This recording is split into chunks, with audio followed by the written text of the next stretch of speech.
Hi guys! Share ko lang sa inyo kung paano ko niluto ang isa sa mga paborito kong pagkain, ang liver steak. So yan, ito ang mga ingredients na ginamit ko. Bali yan pong liver, binabad ko muna yan sa toyo, sa pepper, sa chili flakes, sa lemon, ayan, at sa konting asin. Yan, tapos painit lang ako ng mantika.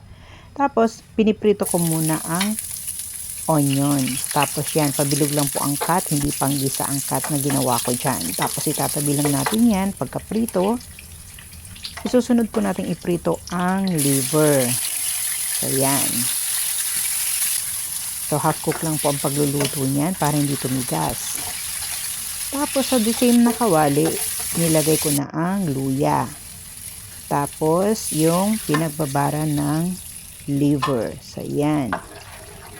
Hintay lang natin kumulo yan. Yan, nilagyan na natin ng pepper, dinagdagan ng toyo, tapos halu-haluin. Tapos, pag kumulo na, ilagay na ang liver na pinrito. So, yan, halu-haluin lang natin guys. Tapos, dinagdagan ko na rin ng oyster sauce. Ayan, halu-haluin lang ulit. Tapos, hintayin lang natin siyang kumulo. At ilalagay ko na ang pinritong sibuyas. So, yan pang toppings at nagdagdag na rin tayo ng red bell pepper.